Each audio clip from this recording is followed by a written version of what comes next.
Hello. How we going? How are we? It's been a couple of hours. I didn't know whether to go to sleep or not, so I didn't. I'm regretting it now. How are you feeling? Let's get into it. Of course, post sprint race, just going to get a couple of bits loaded up. Lewis Hamilton taking his first victory in Ferrari. He also had a little bit to say afterwards, didn't he, about the negativity that he'd seen thrown towards him after Australia. Lots of people making comment, and he was very quick to sort of shut that down and say, look, I just needed a little bit of time to adapt. And a race that got into the right direction for me. He absolutely dominated that Grand Prix, has to be said. How are we all doing, though? Hello, hello. Oh, why is the chat not doing its thing? Hang on. Let me close it and open it again.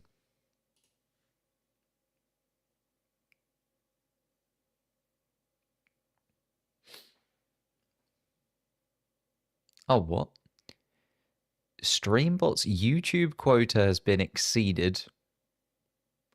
Working to obtain more quota from Google. The quota resets daily, so unfortunately YouTube will be unusable until the nightly reset, which typically occurs midnight Pacific time. Well, what? What's Pacific time? Now.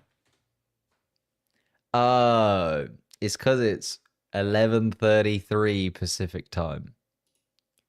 So apparently my chat won't work until midnight. How does that work? What?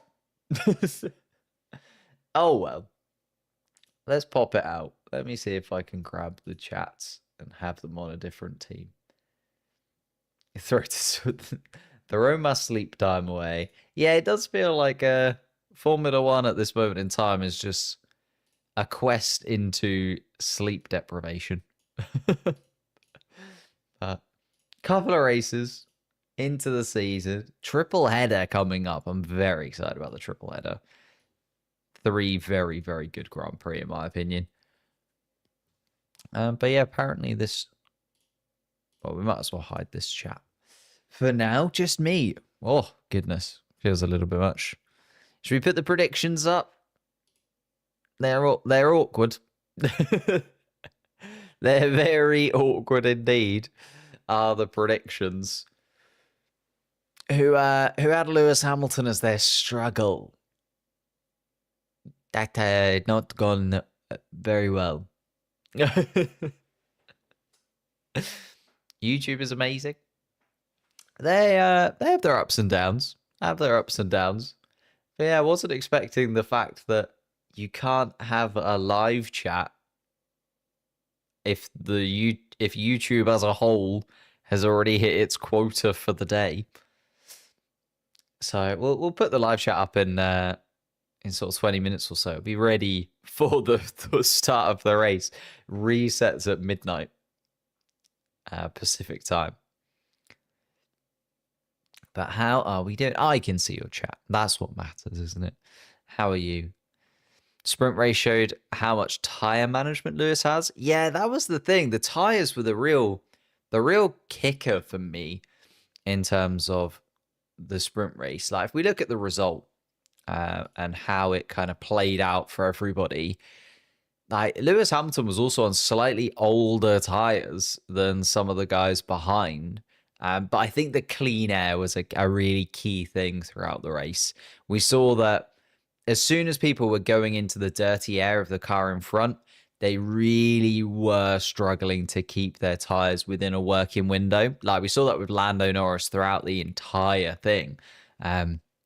Stuck in 9th place and never really looked like he was going to be able to get past anybody ahead of them. Like, you know, we're saying to ourselves, well, the McLaren car is the quickest car, etc., etc. And Piastri did show at the end there that the McLaren does still have that ability to hold on to the tires, but Piastri had to drop back a little bit. Same with Lando Norris. Eventually, like he just cooked his tires in those first 10 laps and dropped really far back from Lance Stroll initially. Obviously managed to bounce back because of the tire management being better of the McLaren. Eventually got that position from Lance Stroll, but it wasn't an easy fight, and nobody really stood out as like absolutely dominant pace. So I think this qualifying session, as much as it was important, I feel like the teams are going to see this as even more important now. Like this qualifying session now is sort of, okay, this actually needs to be done and we need to qualify where we want to start, which I know sounds really obvious, but in some tracks you can qualify, and if you're a couple of positions out, you're sort of like, okay, that doesn't matter. We'll be able to make up for it in the Grand Prix, which I feel like some of the drivers would have felt about China. China's not really too bad for overtaking a lot of the time, but this morning in the sprint race was really, really tough for anybody to get in front of where they wanted to be. Yeah, exactly. Blistered like that one time I boiled water on my hand. Interesting. But it was just so tricky for anybody to get their tires into the right window. So that's going to be the kind of name of the game again, really. It's getting those tires warmed up, getting enough grip on this track. Also, the track has been resurfaced. We know that that can sometimes cause the tires to act differently to how the teams are expecting them to because of the new tarmac and the new way that the tires are adapting to that. It was a very, very weird one. Is there any stream delay between Sky Sports F1 and the stream? Only whatever stream delay is is put in by YouTube naturally. Like, I live stream at exactly the same time. Just whatever it is. Love the shorts videos. Thank you. Appreciate it. But yeah, I feel like this qualifying session now is going to be taken like even more seriously by the teams because they realize how difficult it is to actually get those overtakes done here in China. And we could be looking at a very, very steep sort of learning curve for a lot of these drivers when it comes to what it takes to qualify well and how you can qualify well. Be interesting to see how Antonelli gets on. He was sort of the pinnacle of why I think this qualifying session is going to be so important. Because he qualified well, was right in front of Yuki Tsunoda. Tsunoda then got him at the start. And even though Antonelli's pace was better than Tsunoda's, never an opportunity to overtake. Never really an opportunity to even have a lunge or sort of get out there. Just because those tires, as soon as he was underneath the rear wing of Yuki Tsunoda, started to go off, started to drift away from him. And he's still learning, obviously, about his tires a little bit more than some of the other drivers on the field. But even so, just the fact that Tsunoda was able to fend him off pretty easily in a car that isn't anywhere near as quick is pretty testament to how tough these tires are to get used to on this track. And also, it was a very good drive from Yuki Tsunoda. Don't want to take too much away from Yuki there. I think Yuki did a really good job at getting there. I predict an Isaac DNF. No, he was rattling through the field this morning. Sort of started a little bit out of position, but was overtaken like crazy. Had a good battle with Bortoleto and managed to get out on top. Then managed to sort of keep going. Ocon, Behrman was fighting with Gasly at one point. Did get ahead of Gasly for about a corner or two. And then Gasly came swooping back around at turn one. I think Isaac Hadjar had a really, really good sprint race. I think he knew he needed to bounce back a little bit. He put a little bit of pressure on himself almost, didn't he? Saying like last week wasn't what he wanted it to be. Was very upset. Doesn't want that to happen again. Came out swinging. Didn't qualify amazingly well for the sprint, but definitely had one of the better sprint races of the drivers that were out there. So hats off to Isaac Hadjar. I think had a really, really good sprint race. Heard that Helmut Marko praised Yuki for his performance. I mean, you can't not at this point. Like, it was a very, very good drive, a really good drive in Australia as well. Yuki Tsunoda started the season from the small sample set that we've got in incredible form. Like, he's doing really, really well. Was very unlucky not to score points when it came to Australia.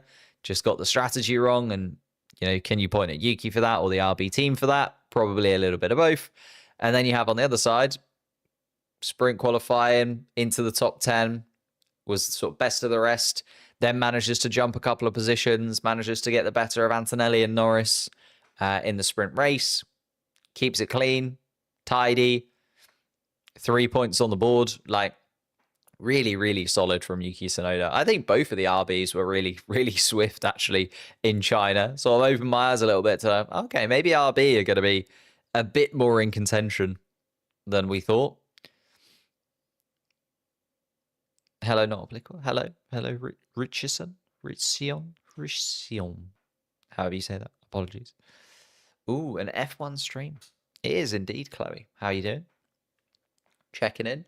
We're still a few minutes out from the actual qualifying session itself. But we'll just get a couple of bits set up. Hopefully get this chat sorted.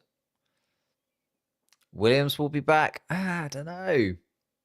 Albon had a pretty okay race, but was sort of overtaken by Fernando Alonso. Didn't really look like he was going to make any steps forwards. Was sort of middle of the pack. Carlos Sainz's tyres fell off an absolute cliff to the extent that Williams even pitted. Like, Williams pitted during a sprint race, which is really not what you want to do. The whole point of the sprint race is that they're supposed to have no real pit stops in them. So I don't think this is going to be Williams' weekend. I think Williams did incredibly well in Australia, especially Alex Albon. But Carlos Sainz had a good qualifying. Shame about the race and sort of missing out on being part of it, really. Sort of crashed out before it had even properly got underway. But excellent Australia from Albon. I feel like this weekend might be a little bit tougher for them to score points. Just from the pace that they showed, not sure Alex Albon is going to be able to do back-to-back points. The tyres just didn't seem quite with it. Even in the hands of Alex Albon, wasn't going incredibly quickly. Like, never really looked like he was going to trouble anybody in front of him at that point. But tough weekend. Will Aston Martin make a comeback? Aston Martin, both of the cars in the top 10. Lance Stroll 9th, Alonso 10th in the sprint race. If they can do that again, obviously, in the Grand Prix, that's 3 points on the board for them again. I can't see why not. I think Aston Martin are more in the mix than maybe even they expected them to be. They're kind of in that middle pack, definitely amongst the drivers that could do something. Stroll having a better start to the season than Alonso probably wasn't in many people's bingo cards, because Alonso spinning in Australia and then struggling to get to grips with things here in the sprint. Are we seeing the end of Fernando Alonso? It's a little bit too early to say. Obviously, there's going to be a season where Fernando Alonso's form finally does dip. Like, I know that he's been pretty exceptional since sort of basically 2000, 2001. When was it that he made his debut? Around then. It's been pretty much flawless in all of the seasons up to that. But there is eventually going to be a season. Not saying it's happening yet. Don't worry. Well, let's keep an eye on it. Let's see how Fernando Alonso develops throughout the season. But when Lance Stroll is outperforming him, I start to raise an eyebrow or two. That maybe something's not quite right. Do you think Alonso should retire? No, I think it's okay. I think the problem that I have with drivers sort of overstaying their welcome is, we want to see young talent. Like, I'm much more excited about watching Gabriel Bortoleto or Isaac Hadjar or Ollie Behrman than drivers like I was last year watching Kevin Magnussen, say. I'm much more intrigued to see how Ollie Behrman gets on compared to Kevin Magnussen.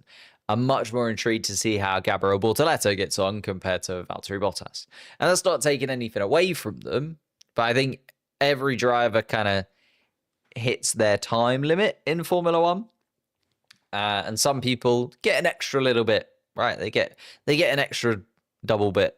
And sometimes that extra little bit is like, could we have just got a younger driver in there to maybe see what they could do? But I understand why the teams do that, right? They're looking for a driver that is maybe a little bit more consistent, maybe has a little bit more understanding behind them, and can help the team develop, as well as just sort of an interesting driver for us to watch and sort of look at as they go through.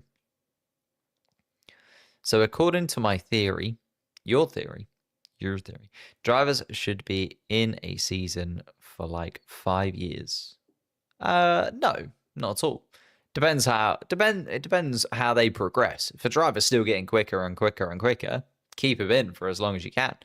But once they start to stagnate and once they start to fall backwards, you see these drivers sort of, they're driving for a top team, then they fall back to a middling team, then they maybe get another 1-year contract at a team towards the back.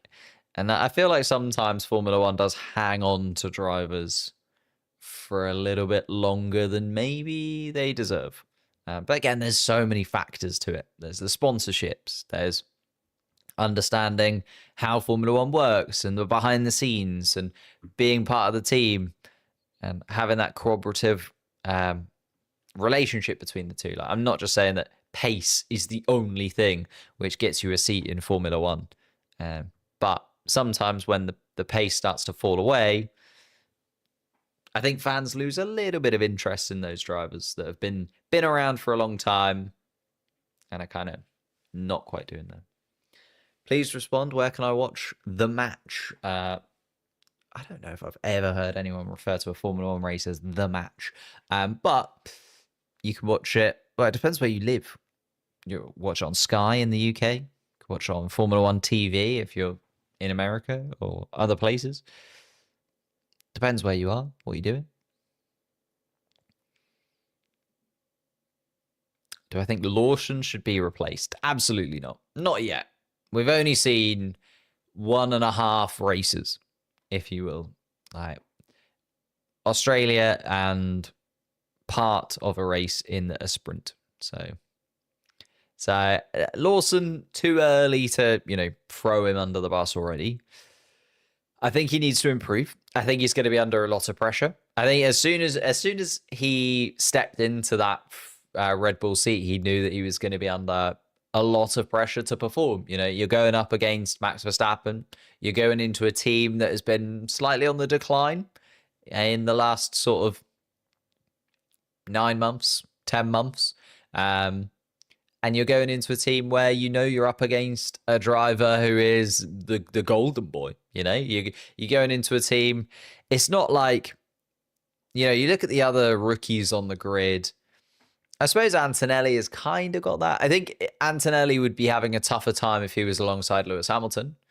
I think going alongside George Russell, although Russell is now the clear number one and Mercedes have a lot of faith in him, he doesn't quite have the same rapport, I would say, or the same sort of aura as Lewis Hamilton or Max Verstappen. These drivers that have been there, done it, won championships, and are the kind of star pupil of their team, especially because Max Verstappen is still fairly young.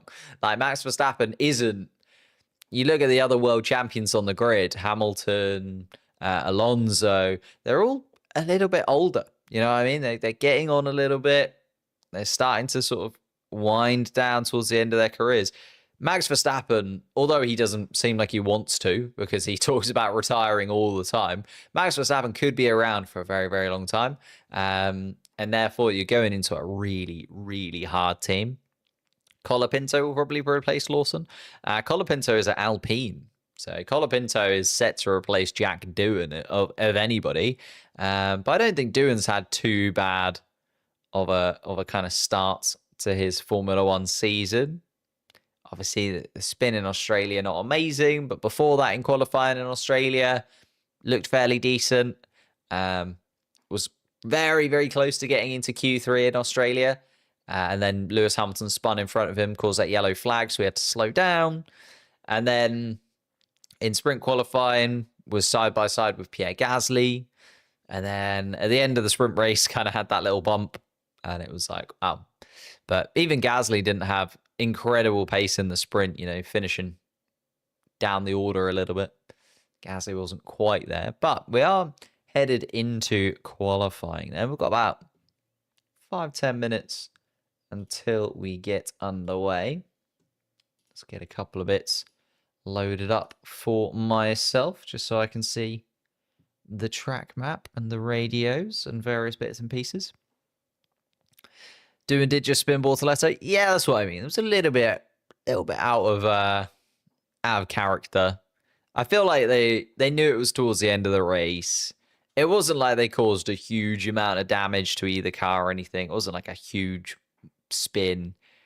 I think it was just a little bit of that rookie energy from both of them. They both went into the corner, both wanted to hold on. They knew that there wasn't really too much up for grabs either, though. So it was sort of half-hearted.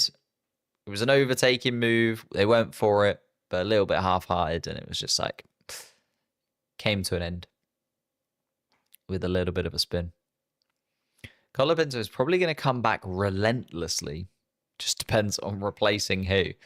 Yeah, well, Alpine clearly have an investment in Colapinto. Colapinto's got a 3-year contract with Alpine, by the way, which is a big contract. Like, most drivers on the grid don't have a 2-year contract, let alone a 3-year contract. Like, most of the drivers on the grid are out of contract either at the end of this year or at the end of 2026. Like, Formula One teams do not lock themselves down to a driver for an extended period of time unless you are Max Verstappen, who's like signed up until 2028, or Charles Leclerc, who's similar. Oscar Piastri, for instance, just got an extension. But unless you are one of the top drivers in like a team that really wants to keep you, you don't get those kind of contracts often. Like, I think Behrman and Ocon have got like 1-year contracts each.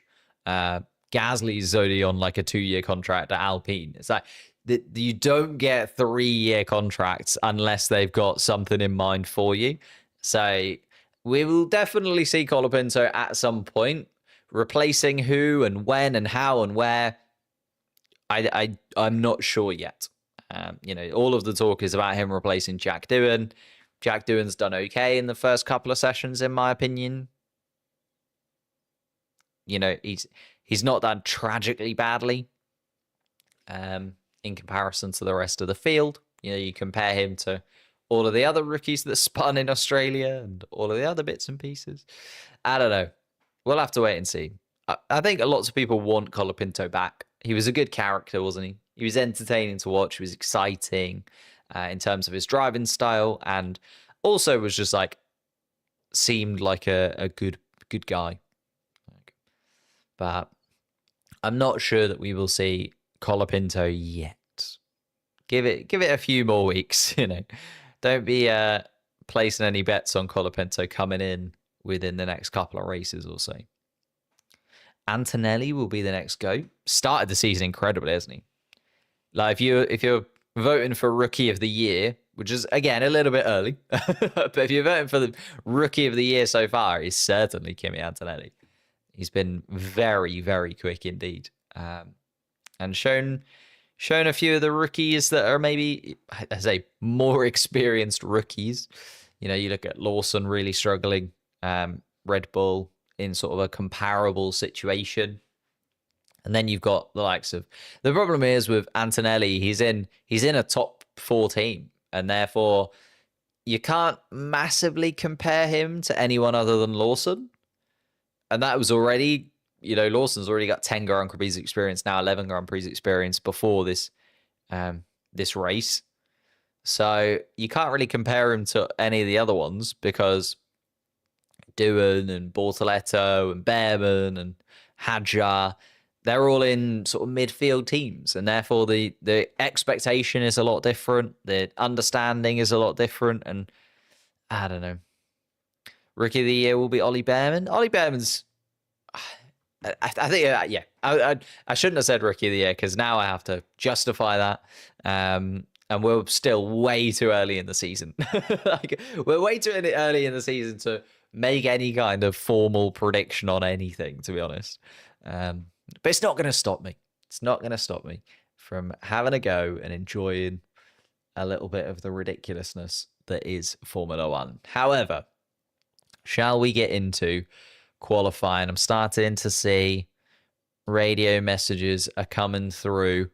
Fernando Alonso and Lance Stroll are on track at the end of the pit lane already. In fact, let's just go straight to the full detailed board, shall we? Because the radio messages are rolling in. But I think we can just go bang, straight there.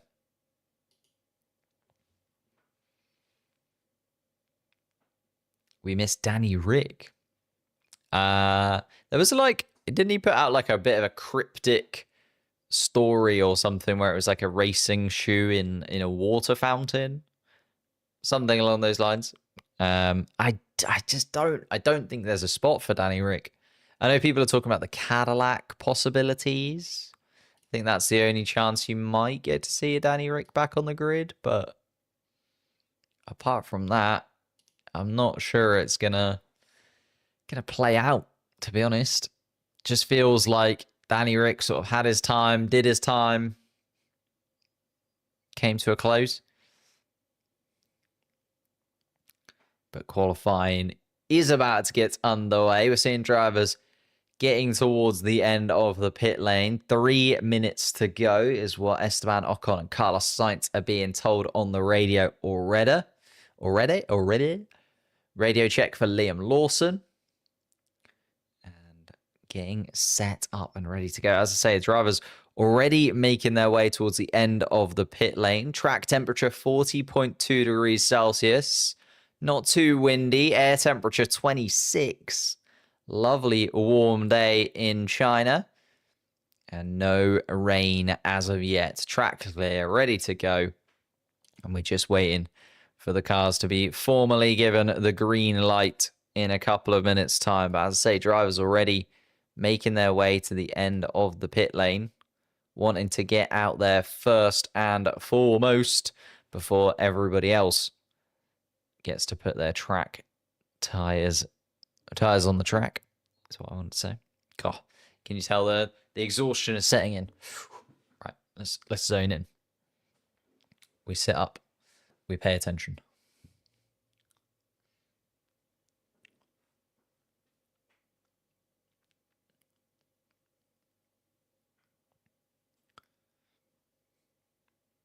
What time does it start? In literally 30 seconds. Why isn't chat coming on screen? Because YouTube has sent a notification saying that it will reset at midnight Pacific time, which is in about 1 minute. So hopefully we'll be able to get the chat working then. But when I loaded it up originally, that was the message that we got sort of half an hour ago. Strange, weird, never seen it before, but nothing I can do about it. So it will be on screen in a moment.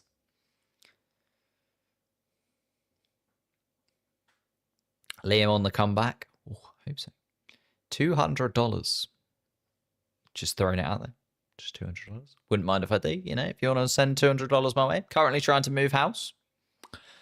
So it's pretty expensive business. So if you want to support the stream and support me in any way, that'd be absolutely amazing. Getting closer and closer. I say getting closer and closer. I hope one day this might be able to earn enough to be a full-time gig, but we'll wait and see.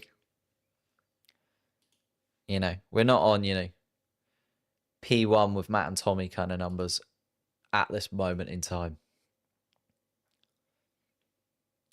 We're getting closer. Getting closer. Lando Norris, tyre warmers are off. He's going to come out into the pit lane as well. And there goes the green light. The session has started. Lance Stroll, the first driver out on track.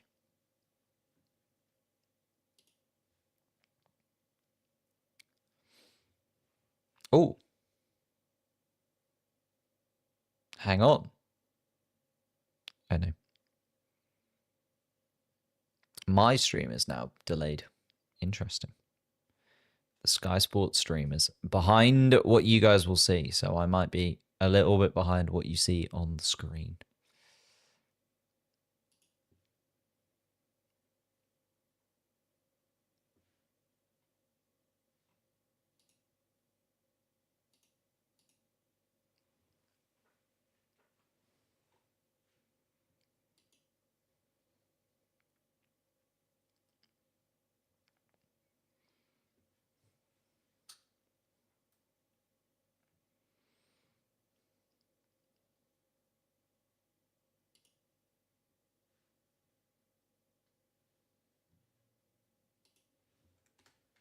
Here we go.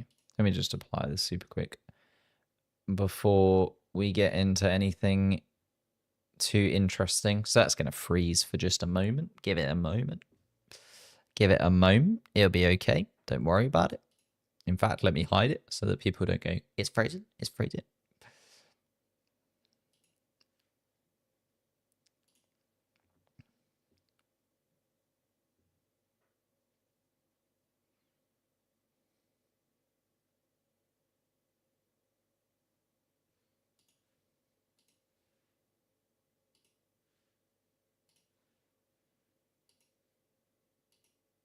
It is very warm for China, isn't it? Thank you, Ruben Lloyd, for subscribing to the channel. Appreciate that, mate. See if I can reset the chat before we get underway. If not, it might just be there. But there we go. I tried to reset it.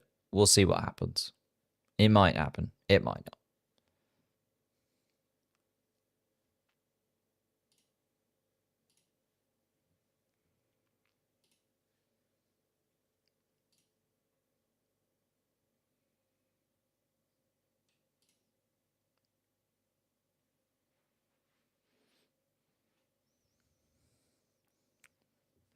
George Russell, Kimi Antonelli and Max Verstappen, the only three drivers not out on track as it stands.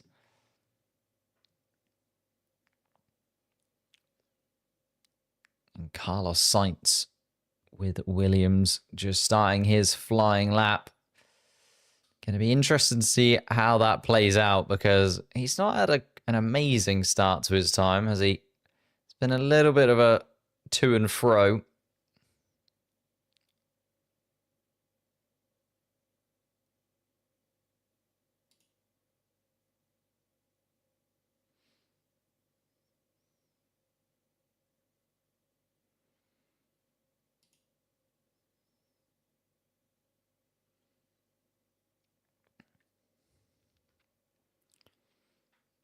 No, I don't think the chat is going to work today.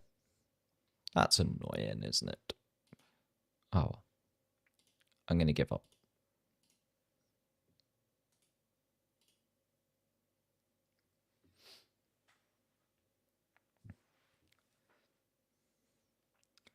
Carlos Sainz then coming down this back straight through turn 14. And a bit of a... Well, it's not going to be too bad of a lap from Carlos Sainz. Gets his banker in, I guess, for now. A 133 dead. Hulkenberg, Bortoletto into the 132s. Stroll and Alonso behind. Ollie Behrman comes across the line with a 132.7. So Ollie Behrman doing well. Oh, and there's an Alpine that is pointing in the wrong direction. Jack Doohan has gone a little bit astray.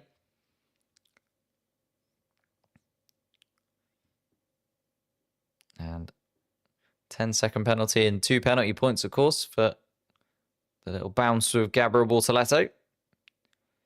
Liam Lawson in the Red Bull. Let's see if this second qualifying session of the weekend can go a little bit better. Lando Norris is improving as well in the McLaren car. Gasly's just gone top of the leaderboards with a 132.3. We know that the lap times will start to tumble, though, especially because we were going quicker than this on the medium tyres yesterday in the sprint qualifying sessions. Only got to see the top 10 yesterday on the soft compound tyre, though. And that's the difference maker. Can we see some of those guys that maybe dropped out in Q1, Q2 yesterday bounce back because now they're on the soft compound tire and they're just a little bit more comfortable on it, and the car is just a little bit quicker using it. Alonso and Bortoleto pull into the pits as Charles Leclerc comes across the line. It's only 6th fastest for the Ferrari car. And Lewis Hamilton becomes the first driver to go into the 131s, looking for back-to-back pole positions in Shanghai. But Piastri puts 131.5 up on the board and goes quicker even than Hamilton. Hamilton then sandwiched by Piastri and Norris. Gasly 4th fastest as it stands. Still waiting for 8 drivers, to put times on the board. Alonso, the slowest of them so far. Can see Antonelli just coming down the long back straight. George Russell also about to make his way around too. Max Verstappen there also. A few of the drivers abandoned some laps and peeled into the pits. So I feel like these cars just struggling a little bit. Oh, Lando Norris lap time deleted for a track limits infringement there. So Lando Norris drops out and Antonelli takes 3rd place in his stead. George Russell coming across the line, goes quicker than his teammate by a couple of tenths. Russell up into the podium places once more. Of course, a podium in Australia for George Russell. A little bit unexpected after Piastri's spin, but Russell up into the top 10. Up into the top 3. Definitely the top 10. Up into the top 3 as of now. Lando Norris will need to go again. Albon, Tsunoda, Verstappen, Hadjar, Lawson, and Doohan yet to set lap times. Doohan with a spin on his lap. So coming out once again. Hadjar just coming down this back straight. Verstappen is going quickly. Verstappen a 24.2 in the first sector, a 27.5 in the second sector from Verstappen. He's just making his way round the final couple of corners. Down the long straight he comes. 3 corners between him and finishing the lap. Looks a lot more comfortable in that Red Bull car than his teammate Liam Lawson, who has also not set a fast lap time as of yet. You can just see him coming around towards turn 11 there, towards the bottom right of the track map. Piastri still top of the timing sheets then.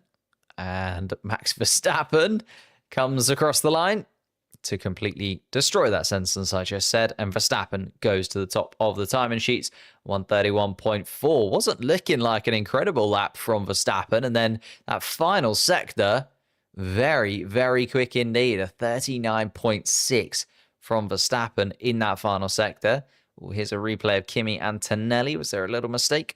Ooh, almost sent himself into the gravel at turn 16, but just about kept it clean. The rear end just into the dust, but managed to capture the car. There's the track limits infringement from Lando Norris. It was at turn 9. Just all 4 wheels outside of the white line there for Lando Norris, and that lap time deleted. Here comes Lance Stroll to improve in a 132.1 from the Aston Martin car. Remember, we're just looking for the bottom 5, but it's intriguing to see how these cars adapt as the weekend progresses, see who's managed to change things around since yesterday's qualifying and who's just a little bit quicker on these soft compound tires, because qualifying on the mediums for the sprint qualifying does put some of the teams at a bit of a disadvantage. The mediums a little bit harder to work with than the softs when it comes to qualifying.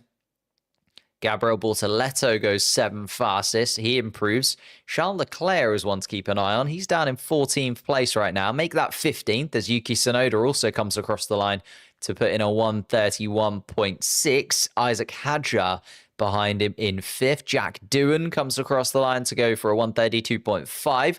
Drops Charles Leclerc and Ollie Behrman into that bottom 5. Norris, Albon and Lawson still yet to set a flying lap time. We know what Norris is capable of as long as he can keep it within the white lines. Alex Albon goes into the 131s, 131.9 from him. 6th place on the board for Alex Albon. Hulkenberg, Behrman and Leclerc now in the bottom 5. Lawson only 15th fastest on his lap. Still 7.5 minutes to go in this session, but you can start to see that the pressure is ramping up on a few of these drivers.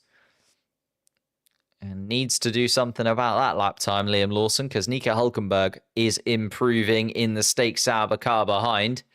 Charles Leclerc also, you wouldn't imagine, will stay in that bottom 5 for long. Hulkenberg goes up to being the 7th fastest driver out on track. 6 tenths off Max Verstappen's time, but not quite into the 131s. A 132 dead from Nico Hulkenberg.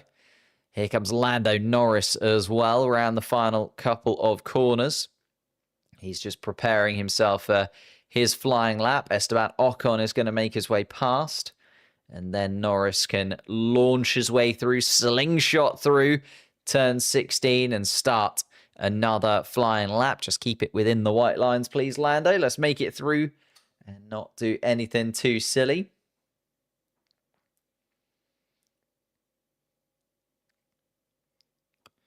Behrman coming around to improve, currently 18th fastest. Let's see where he ends up. 7th fastest from Ollie Behrman. Very nice indeed. That drops Kimi Antonelli and Liam Lawson into that bottom 5. Antonelli and Lawson and Doohan all in their rookie seasons. Leclerc and Norris, you wouldn't imagine, will stay in that bottom 5 for long, especially as Lando Norris has just gone quickest of anybody through the first sector. 24.0 from Lando Norris. Not too bad at all.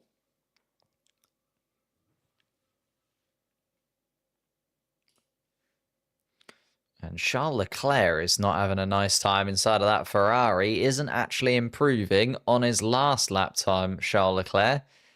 That is not nice reading if you are a Ferrari fan.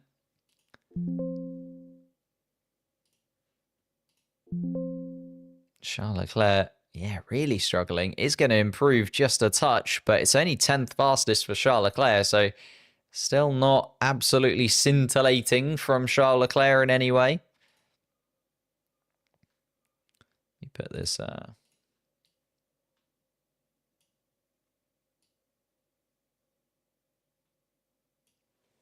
Let's do something with that space.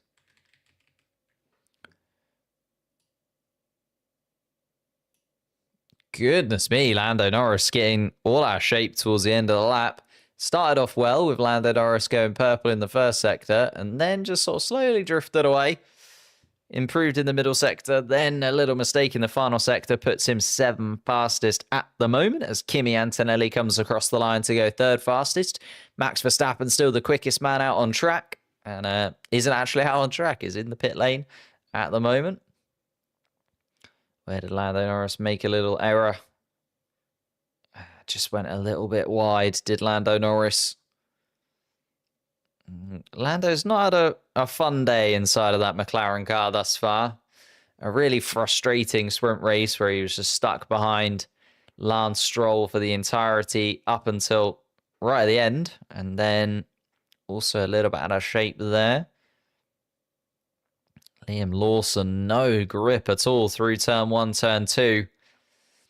And having to adjust constantly inside of that Red Bull. I do feel sorry for Liam Lawson at this point. He is just really struggling inside of that Red Bull, and it's not entirely his fault. It just feels like it is not quite set up to perform in the way that you'd hope it would be. Here we are then. Verstappen still top. Ocon, Gasly, Sainz, Lawson again, and Jack Doohan down in that bottom 5. Charles Leclerc only 13th fastest at the moment, though, and looked very, very uncomfortable inside of that Ferrari car. So still a lot to come here, and some drivers that could definitely drop out, are not expected to drop out. I think Charles Leclerc going again, sort of trying to just make sure that that Ferrari car does not drop out in this bottom 5. Does not want to be that driver, especially after Lewis Hamilton went on to win the sprint race this morning. And already drivers queuing up in the pit lane. Just seeing the RB of Isaac Hadjar also waiting. Carlos Sainz behind. Albon then waiting to be released. Need to hurry up a little bit. Only 2.5 minutes left to go in this first qualifying session. And it's about a 2-minute lap round when you're warming up those tyres, especially with the traffic and bits and pieces around you. So Lawson might be... Oh no, there's Gasly coming out behind. It's going to be tight, though, for a few of these drivers that are only just making their way to the end of the pit lane. I think there's the 2 Hasses there I can see that are trying to come out just behind Gasly and Doohan. It's going to be tight for them. Ocon's going to need a pretty swift outlap here, and so is Ollie Behrman behind him. In fact, the Hasses coming out almost side by side. Behrman then deciding against it a little bit and slowing down a touch.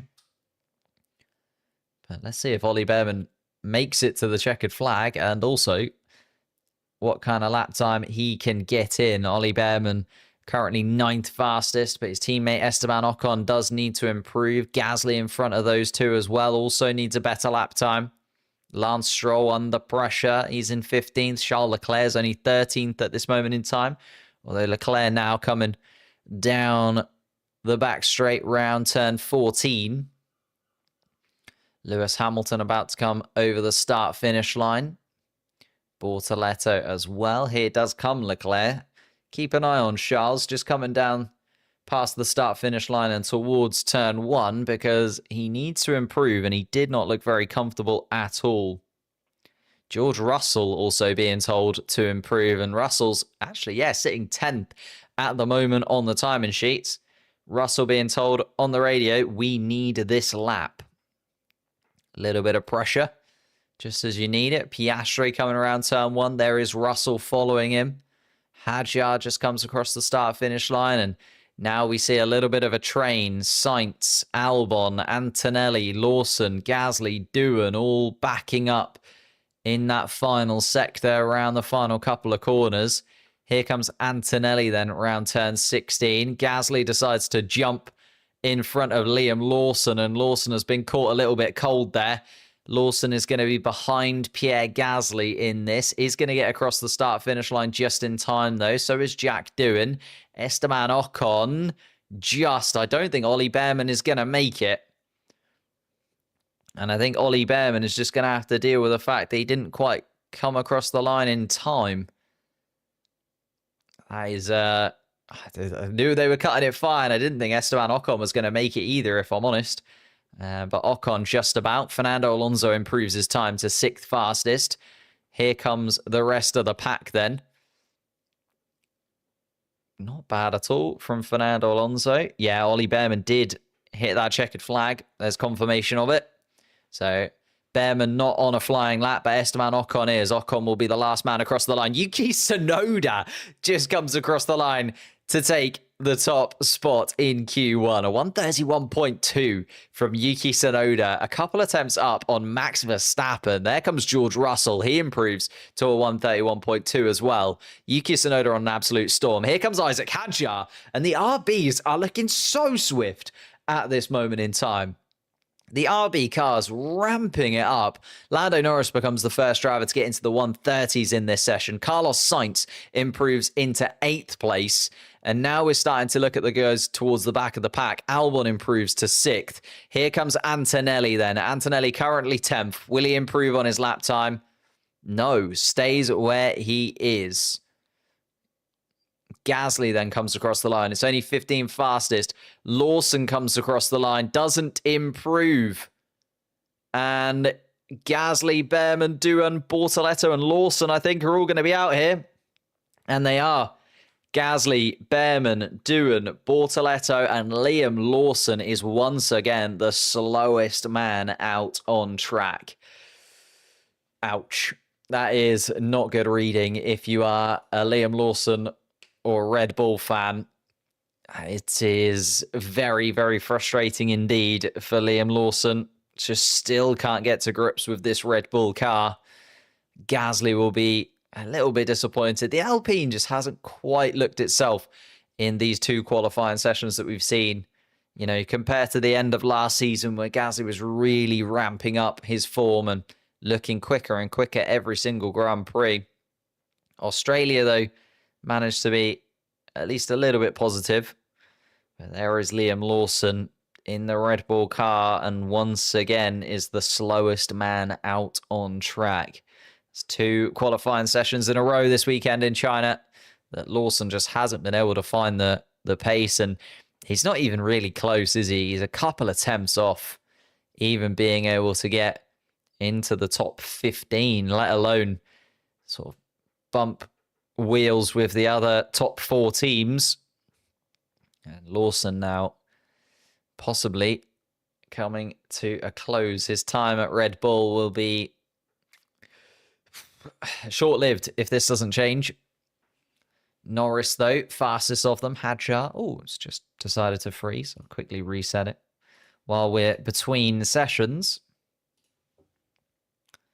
But unfortunately, for Liam Lawson, that is going to be it. He's joined by Gabriel Bortoleto, Jack Doohan, Ollie Behrman, who just missed the checkered flag.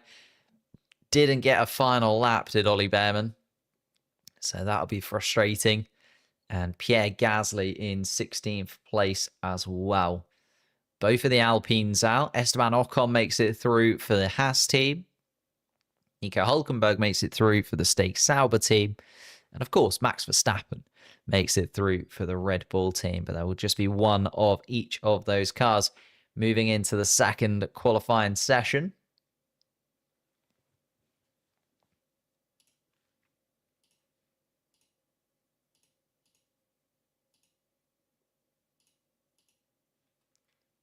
Just gonna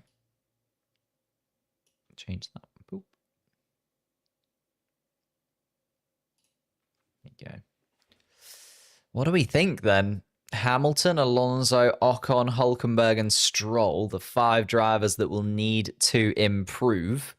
Lando Norris, once he finally kept it within the white lines, very, very good indeed. Hadjar and Tsunoda, the RB cars, absolutely coming to life on the soft compound tyres. Hadjar said yesterday, actually, that he was a little bit disappointed not to get through in sprint qualifying, into the top 10, I should say, sorry. And felt that he had a little bit more pace in the car. Showed that in the sprint race this morning. Really confident drive from Isaac Hadjar in the sprint race. Was making up ground and fighting battles, putting moves on people. And now, doing the same kind of thing here. He's come into it as Isaac Hadjar. After a very, very disappointing Australian Grand Prix that, well, never really started. Now looks very, very content inside of that RB. Not really sure what's going on with the old multi-viewer here.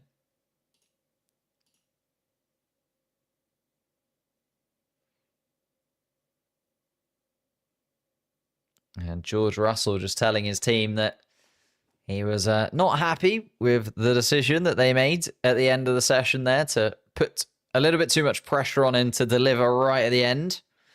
Managed to get it through, though. 4th place. And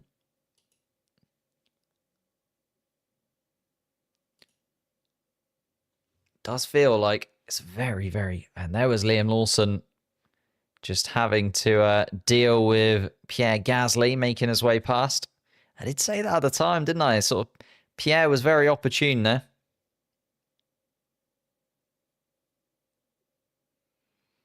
Gasly deciding to jump in front of Doohan. Didn't actually help him out. In front of Lawson.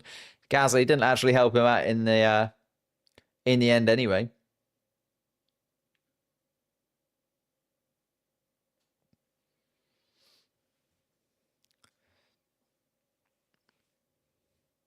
It is literally just fight for your life in that final sector there, isn't it? And Lawson left the tiniest gap. So Gasly decided that that was his opportunity to go.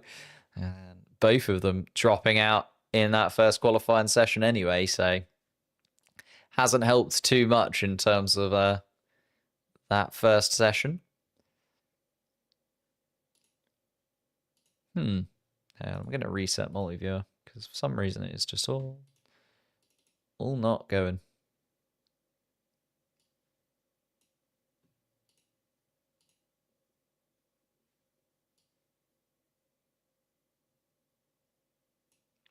Right, and then it's just crashed fully. Good. Great time. Great timing there.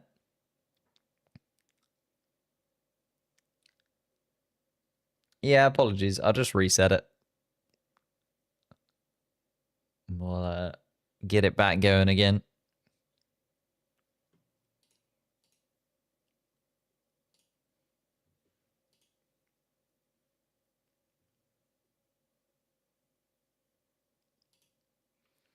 Let's get it.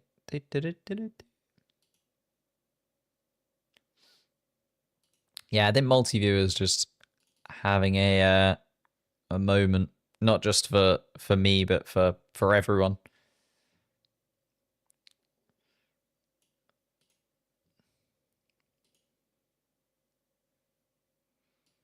It looks like it's just crashed. Interesting. Interesting. Everything seems to not be going your way. Yeah, it's just one of them days, isn't it? Just doesn't want to. Nothing wants to work. Everything's crashing. Everything's got problems.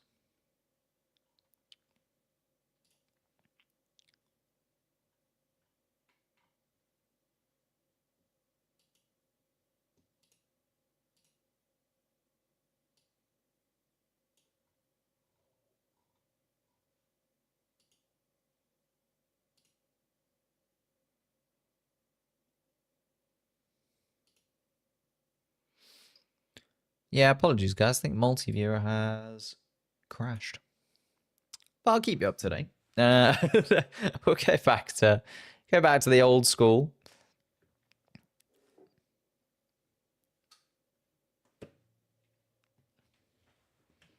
Ah, there you go.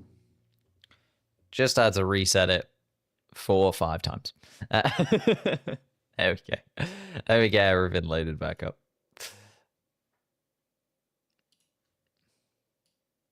Let's pop that there. Radio. We'll see if that reloads. I'd be impressed. Investigations. Bada bing, bada boom. Sectors.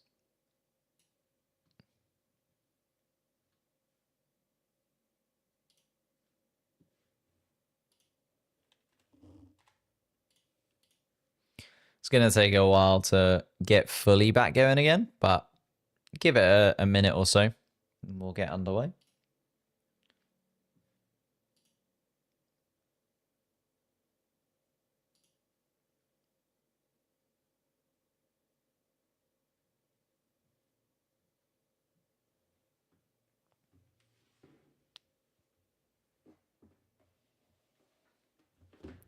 Here we are then. Luckily, we're back before any real lap times are going to get underway because Antonelli is just coming around the final couple of corners as we see it and is going to start his first flying lap and the first flying lap of anybody in this session. George Russell, his teammate, just behind. And the track map will load in 8 seconds, it's saying. So just give multi-viewer a moment.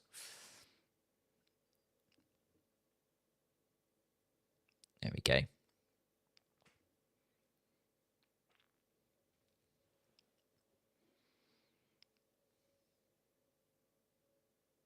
Five more drivers then is what we're going to lose in this second qualifying session. Going to be Hadjar and Sonoda again at the top of the timing sheets to begin with. They'd be very happy to stay there. Of course, no lap times in as of yet, though. Antonelli, Russell going quicker than his teammate behind, though. Antonelli just coming down the back straight towards turn 14. Will have picked up a little bit of a slipstream there behind Charles Leclerc and just making his way around 14 and 15 through 16. And let's see what kind of time Antonelli sets for the rest to beat in this one. It's a 131.5 from Antonelli, quicker than Esteban Ocon's 131.7. First couple of drivers across the line. Here comes George Russell, though. And Russell's going to put himself top of the time in sheets with a 131.3. Hadjar and Tsunoda are the two that we're keeping an eye on after that first qualifying. Because Hadjar looking quick. Just 0.5 of a second off it is Hadjar, but more to come from him. Yuki Tsunoda, the next RB car to come around the final couple of corners. Lando Norris is going very quick through the first and second sectors. So Lando Norris purple in sector 1 and sector 2, as we can see on the timing sheets there. Tsunoda, though, coming around the final corner. What can Tsunoda do? Go second fastest. Does Yuki Tsunoda? Here comes Oscar Piastri. Piastri goes to the top of the timing sheets by a 10th. A 131.2 from Oscar Piastri. We know that Lando Norris, though, is absolutely rattling around behind him. Is he going to get into the 130s? He is. A 130.7 from Lando Norris. Quickest in every single sector compared to the rest of the field. And we are starting to see the drivers really shifting into their gears. Oh, we might be actually back with chat. Me and my science opium era. McLaren 1-2 at the moment. That's how it stands. Max Verstappen, though, is going to try and upset the apple cart. And only third fastest from Verstappen, 0.03 off Oscar Piastri's time. Lando Norris's time, though, is insanely rapid.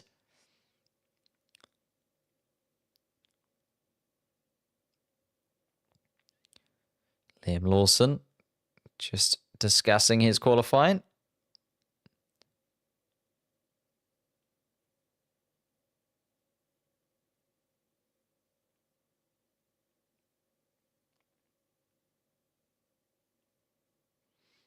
And Liam Lawson saying that he doesn't want to make excuses, saying it was a messy session, but you can just tell he's so disappointed in himself and just can't quite find that window of performance inside the car. Hopefully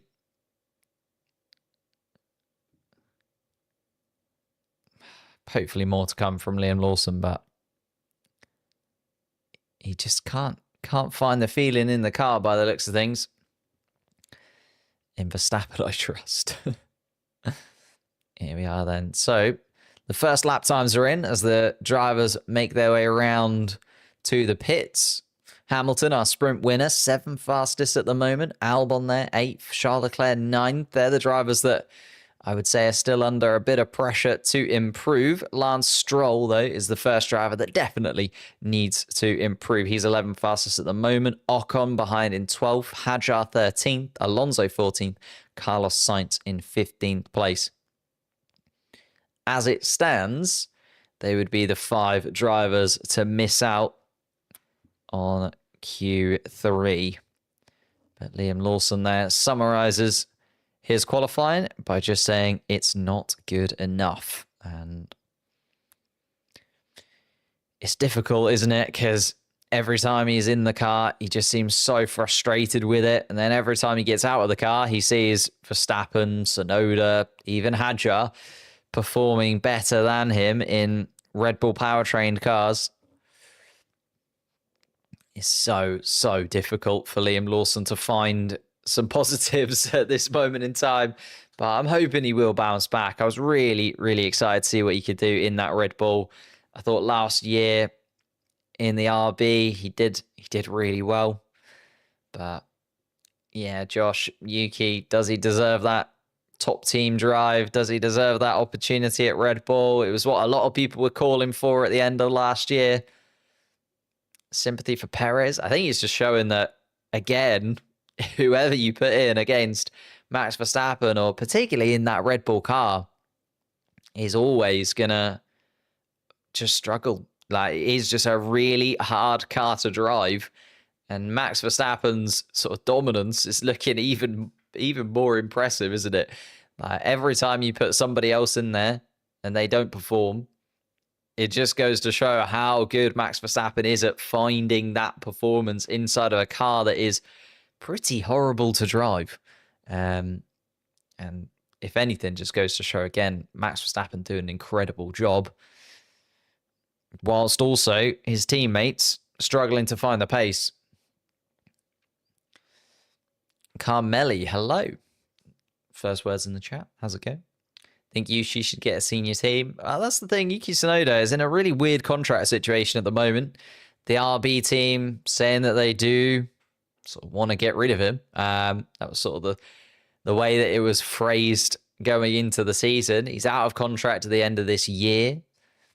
So there might be an opportunity for Tsunoda to escape away from RB, but where does he go? You know, is there a seat available for him?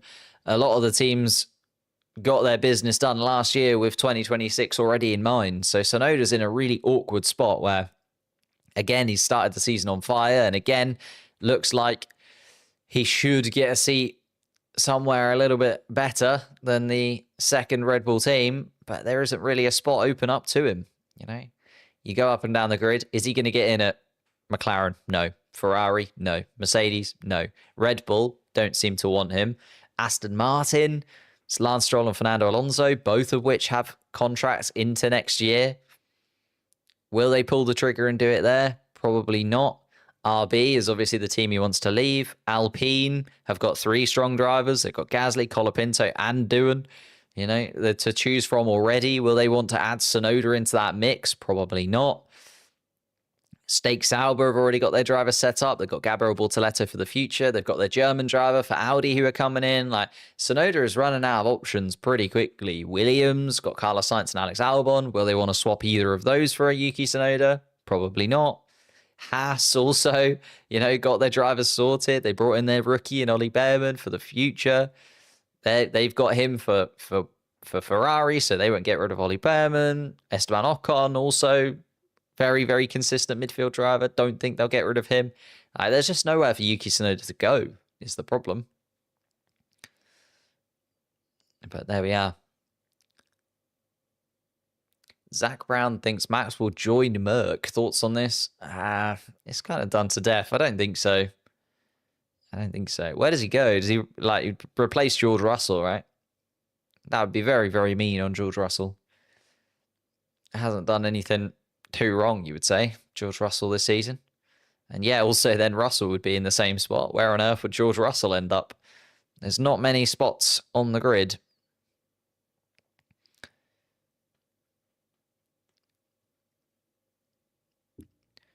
But let's get into these final lap times then, as a little bit of a talk about the driver market.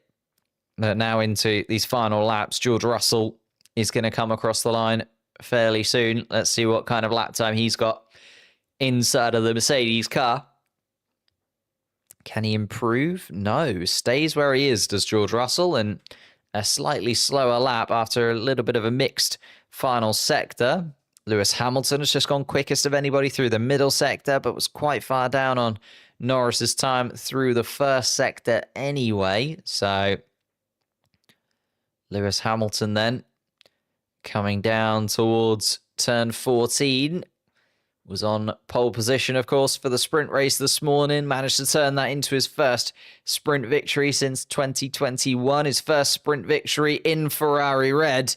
I'm sure he'd love to get his first full pole position and first full win on the same weekend.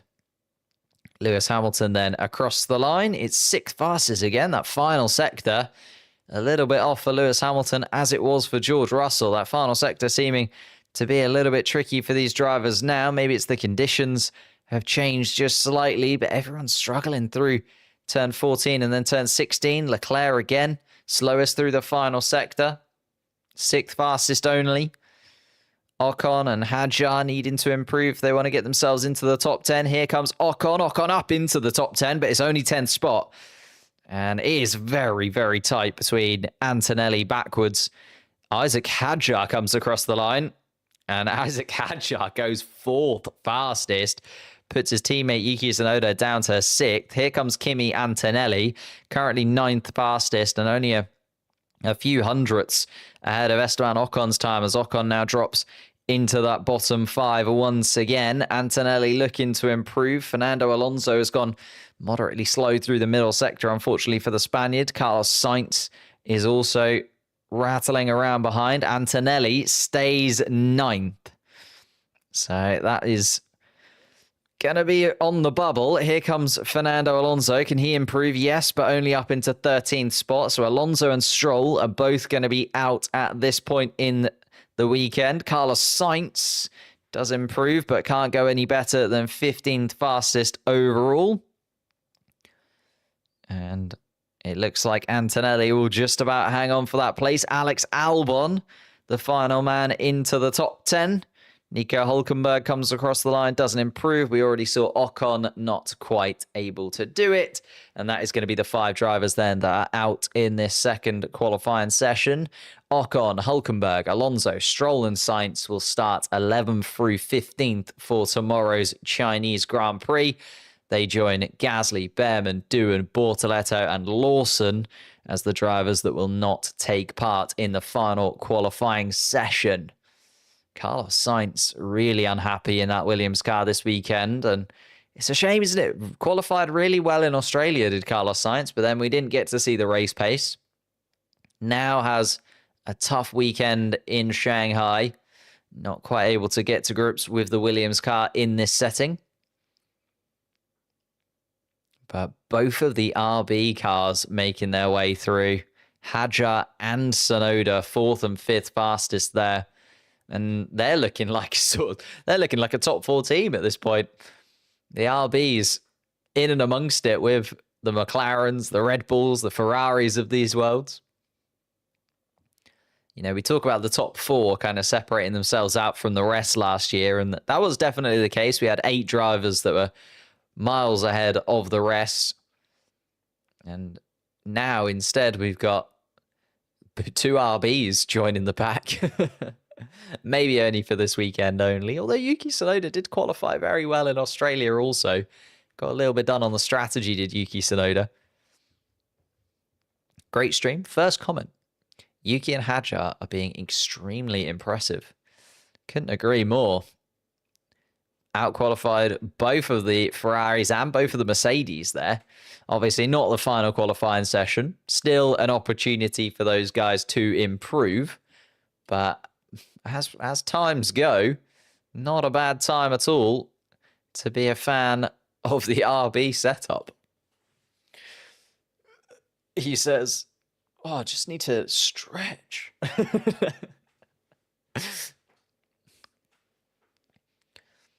As a Ferrari Williams fan, my day is ruined. It's all right. You got 3 of your 4 drivers through. It's only Carlos Sainz that's dropped off. There we go.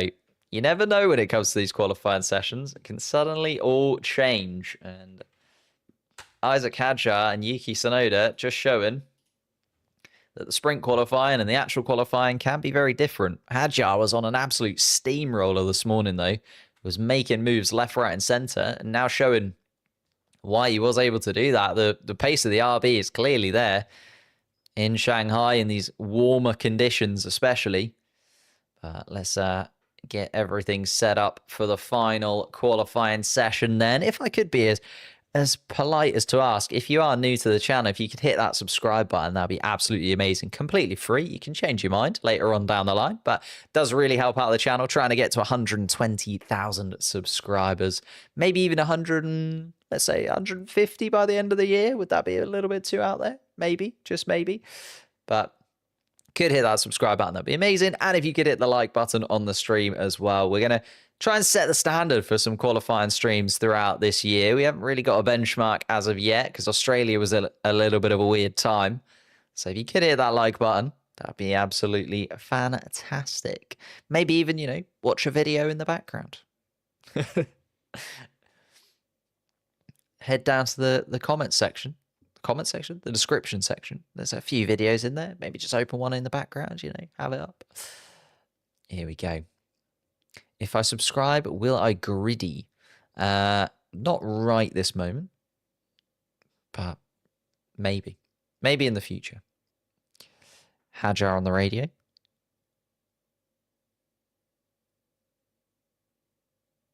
And frustrated. He thinks he could have got more out of the car. Goodness me. That is a man who has got some confidence in the car underneath him, isn't it? Isaac Hadjar comes into the pits. He's out-qualified his teammate. He's into Q3. He's the fourth fastest man out on track.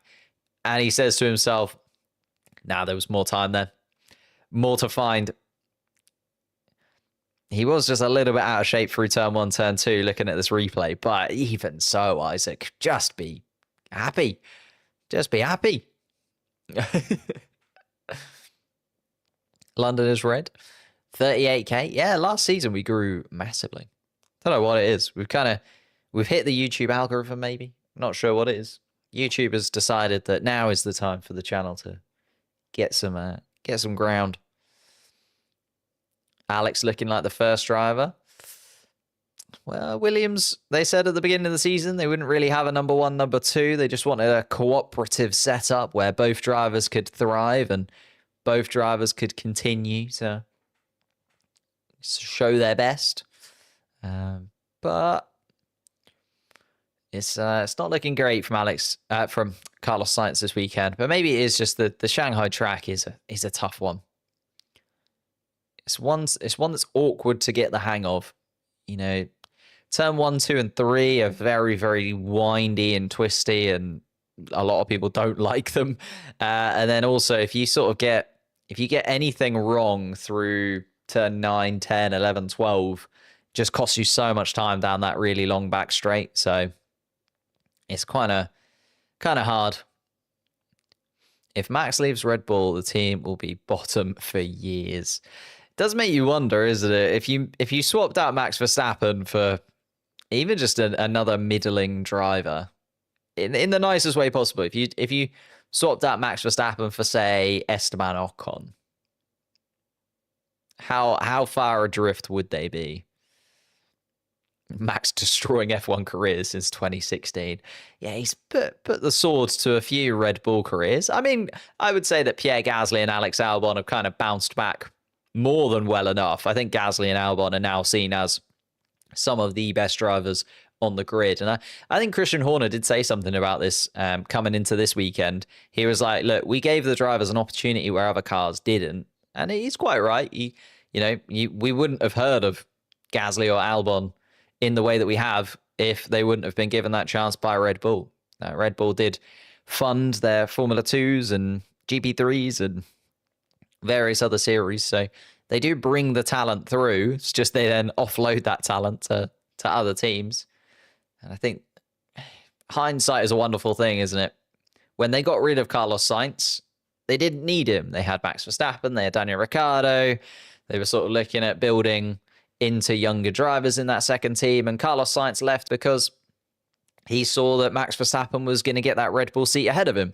Same with Alex Albon. Alex Albon got that opportunity. Red Bull thought, we can maybe do better here.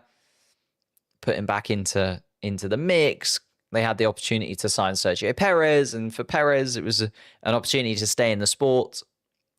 But, hindsight now, would you take Sergio Perez now or Alex Albon? Alex Albon. Would you take Sergio Perez now or Carlos Sainz? Carlos Sainz. Like, it's very tricky to get those things right at the time. And tough to sort of say Red Bull have made bad decisions. In hindsight, they have. Would they have done better? It depends on your opinion on sort of Christian Horner, Helmut Marko. I think the biggest mistake that they made was Nick de Vries. I think if they hadn't have made the Nick de Vries error, then they'd be in a much stronger position now. I mean, that was a real kicker. Bringing in Nick de Vries, then swapping it for Daniel Ricciardo, just didn't need to happen. Oh, thank you, Rohan, for the super chat. 20 currency I am not aware of. But yes, thank you so much, Rohan. Really do appreciate that. There's another way of supporting the channel. If you want to support the channel, you can chuck in a little super chat. Maybe become a member.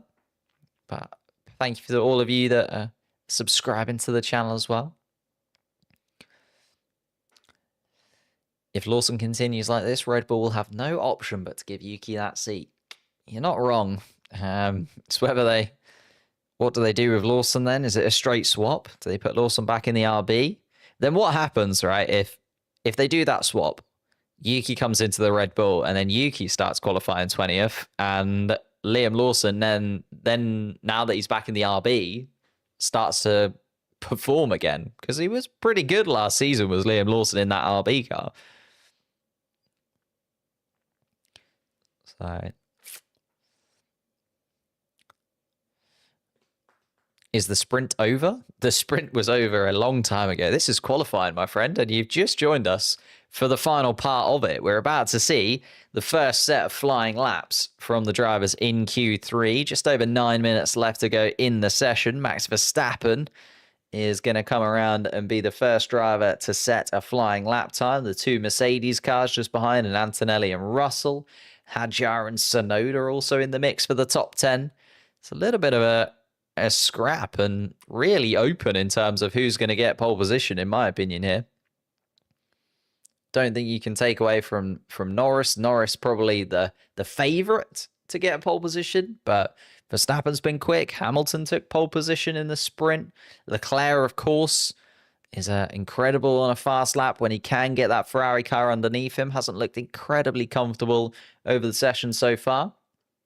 Hadjar and Tsunoda in the mix for the RBs, thinking that they've got some time in the bank from Q2.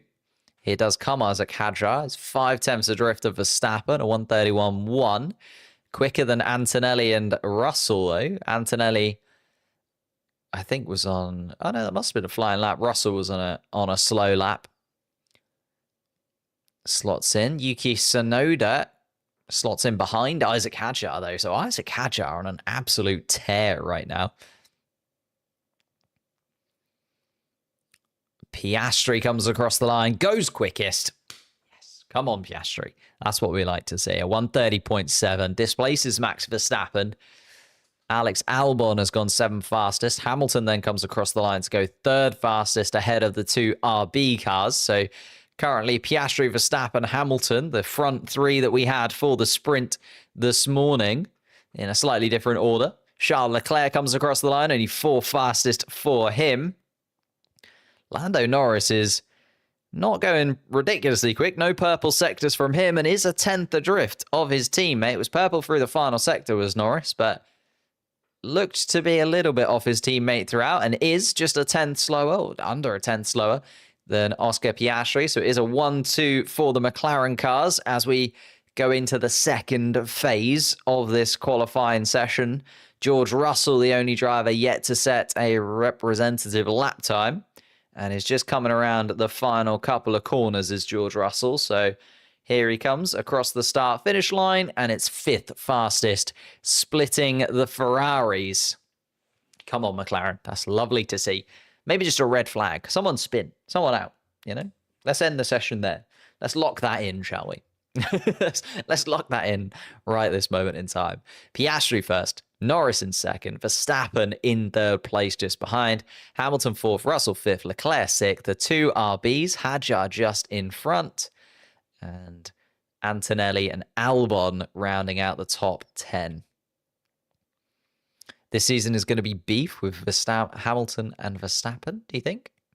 I don't know. Can't see there being any reason for that, to be honest. Not at this point, anyway. Doesn't look like either of those two is... absolutely guaranteed to be in a title battle.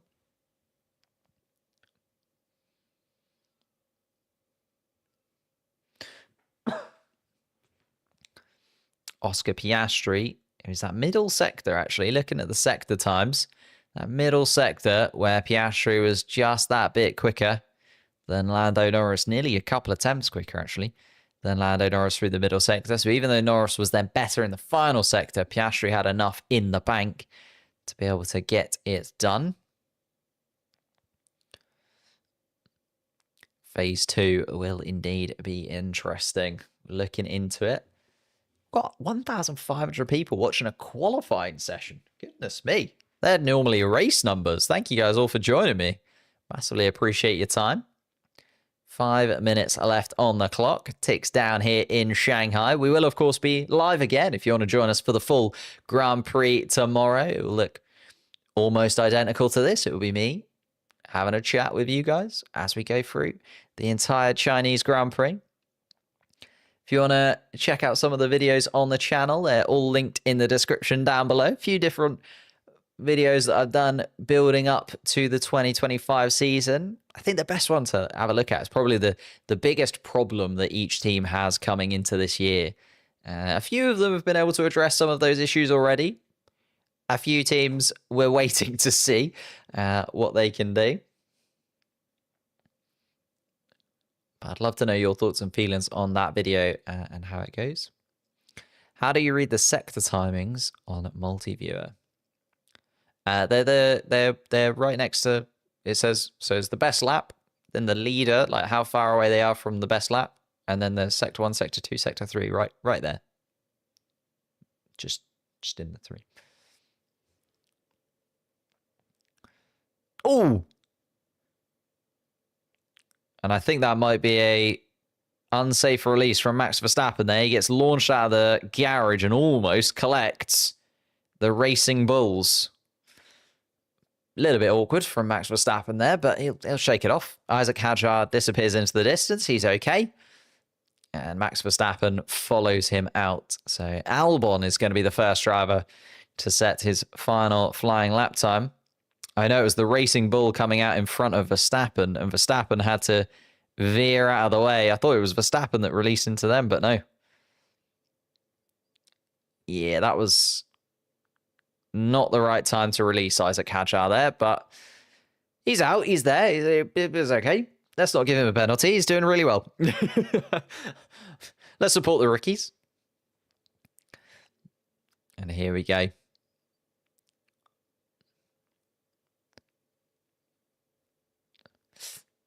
Anyhow, Albon coming down the back straight. Antonelli around the final couple of corners. So it's going to be Albon, Antonelli, Hadjar, Verstappen trying to overtake Isaac Hadjar right now. It's a very Max Verstappen move, isn't it?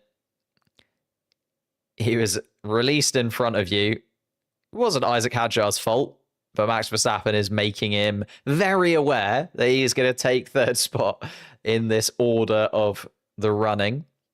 So Verstappen overtakes Hadjar and gets himself third in the queue. Albon starts his final flying lap. Hadjar's then going to be behind. Norris, Hamilton, and Piastri.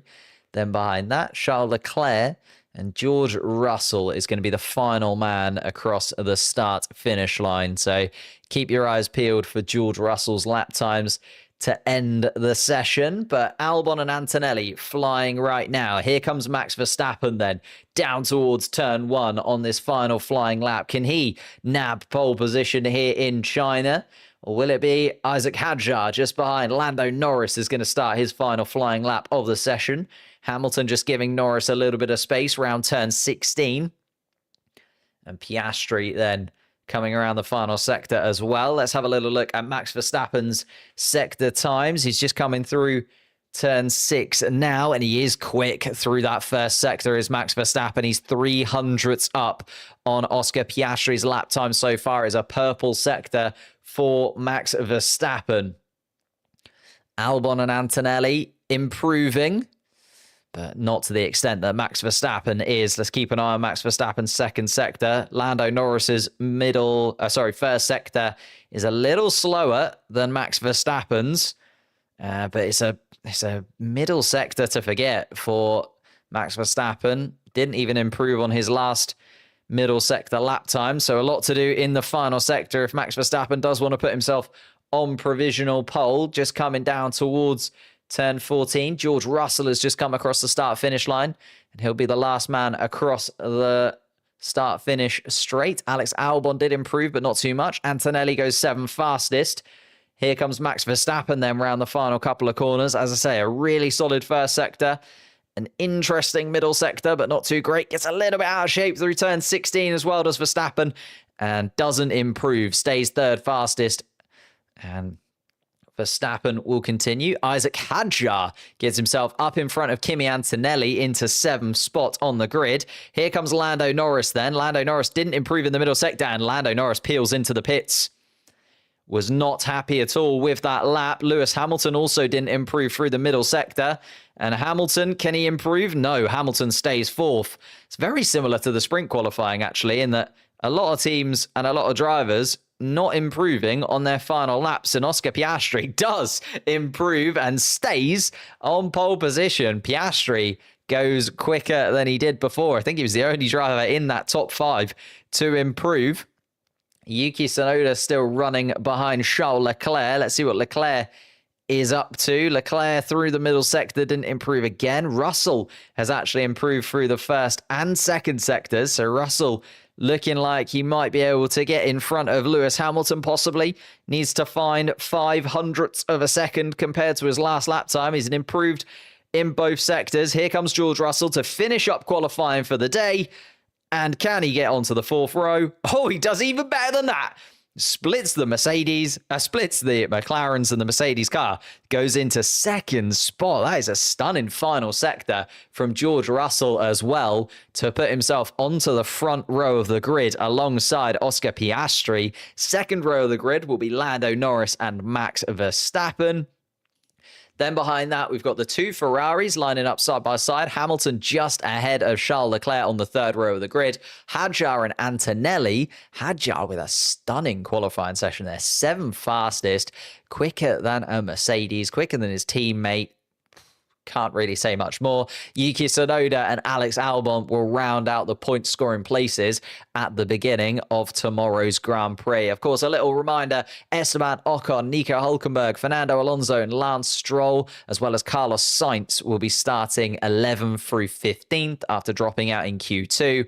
And the drivers that dropped out in Q1, Pierre Gasly, Ollie Behrman, Jack Doohan, Gabriel Bortoleto, and Liam Lawson will be starting 16th down to 20th. Liam Lawson at the back of the pack once again. Thank you guys so much for joining me. Massively appreciate it. Oscar Piastri takes pole position once more. And George Russell slots in just behind in the Mercedes. That is a stunning lap from George Russell as well. But thank you guys for joining. Massively appreciate it. Enjoy if you could hit that like button, the subscribe button, maybe on your way out. Check out one of the videos in the description. You know, give it a little like. Give that a little watch. Just see what you think. And I will see you tomorrow for another hectic session here in China. Oscar Piastri takes pole. Isaac Hadjar, the man to watch. Just best of the rest by a mile. Liam Lawson down in 20th.